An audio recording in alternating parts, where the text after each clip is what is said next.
preposterous. That is awesome. Dangerous to eyebrows. Jesus. Controversy, power, rockets, Mars, weed, Twitter, CEO and billionaire. This is the story of Elon Musk. It all began on June 29, 1971 in Transvaal, South Africa. Born to a Canadian model by the name of May Musk and South African electrical mechanical engineer father Errol, Musk was born into extreme wealth. During his childhood he was awkward and introverted. In the 1980s his parents would divorce and he would spend most of his time with his father. By the age of 10 he developed a love for gaming and programming, and by the age of 12 he would sell a video game to his local computer magazine. So Musk went to Brandon High School and Pretoria Boys High School. He then went to the University of Pretoria for 5 months to avoid mandatory service in the South African Defence Force. He then went on to Queen's University in Kingston, Ontario, and eventually would go to University of Pennsylvania, where he completed his studies for a Bachelor of Arts degree in Physics and a Bachelor of Science degree in Economics. In 1995, Musk co-founded SIP2, which was a company that developed Internet City Guide with maps, directions, yellow pages, and marketed into the newspapers. The media industry would need help converting its content from a print media to electronic, and they clearly had money. So if we could find a way to help them move their media to the internet, that would be an obvious way of generating revenue. They then would eventually receive contracts from the New York Times and Chicago Tribune. The company was sold then to Compaq in 1999. Musk would receive $22 million from the shares in the company. In 1999, Musk co-founded X.com. I think X.com could absolutely be a multi-billion-dollar bonanza, because if you look at the industry that X is pursuing, it's the biggest sector of the world economy. X.com would then merge with Confinity, which was the company that had originally set up the PayPal service. PayPal would eventually be sold to eBay for $1.5 billion in stock, and Musk would receive $175.8 million out of the 11.7% shares he owned. Now, Musk was convinced that the only way forward for the human race was to become a multi-planet species.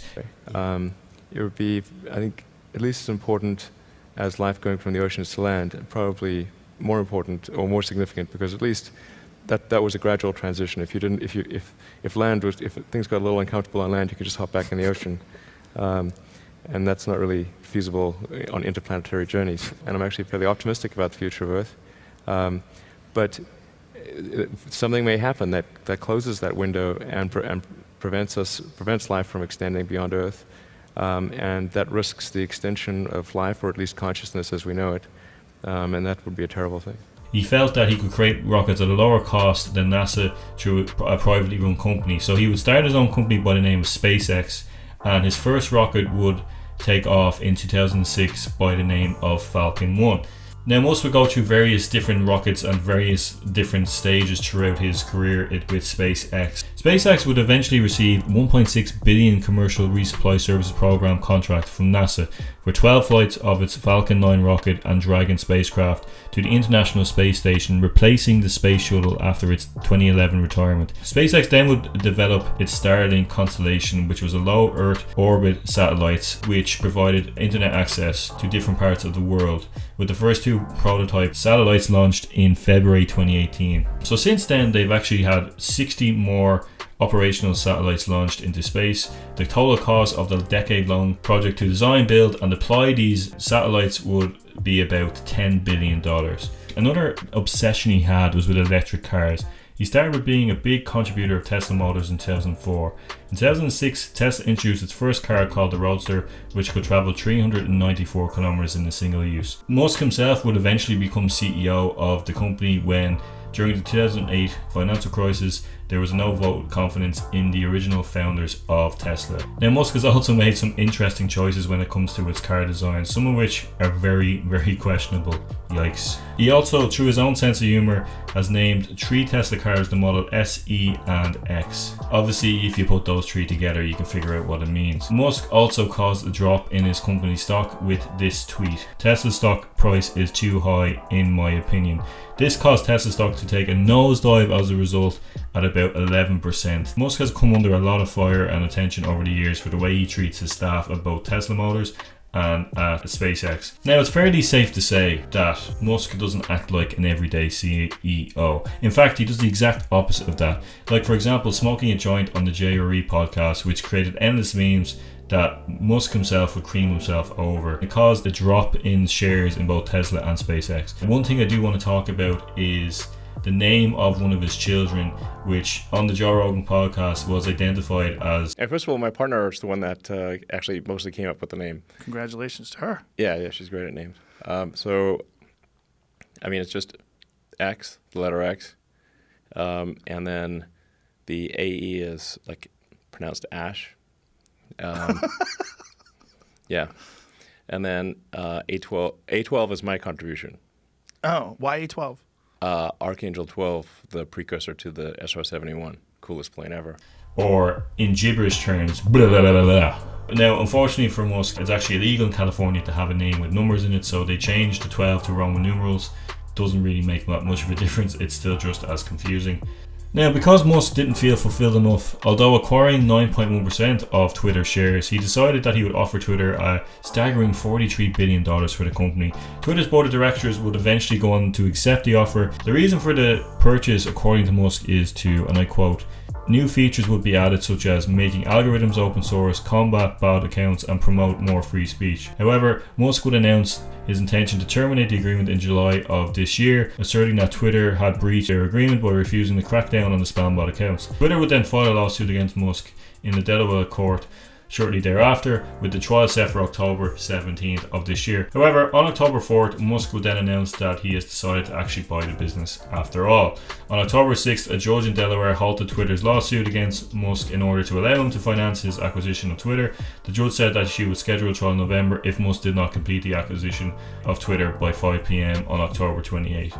On October 13th, Twitter said in a court filing that Musk is under investigation by unnamed federal authorities for his conduct in the proposed acquisition.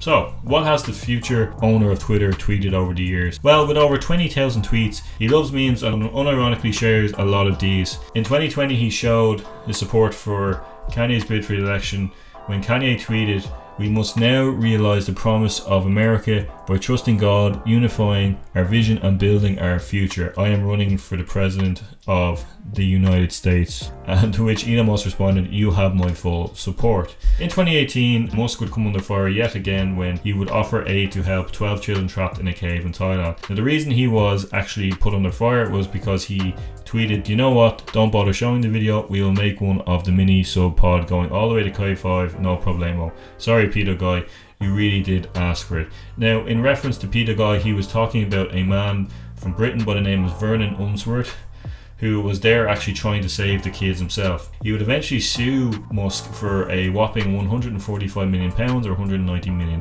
in damages, claiming that the tweet damaged his reputation. However, unfortunately for Mr. Vernon, he did not win the case and it was thrown out of court. Musk has come under a lot more scrutiny recently when he attempted to try solve the crisis, which is the Ukraine and Russian war. Now, just for people who don't fully understand what's going on, basically Russia has invaded Ukraine, claiming that there is a fascist Nazi regime developing, and he's claiming that they are saving the Ukrainians from the Nazis. Of course, there's no actual truth to this, and Putin is using this as an excuse to take over Ukraine.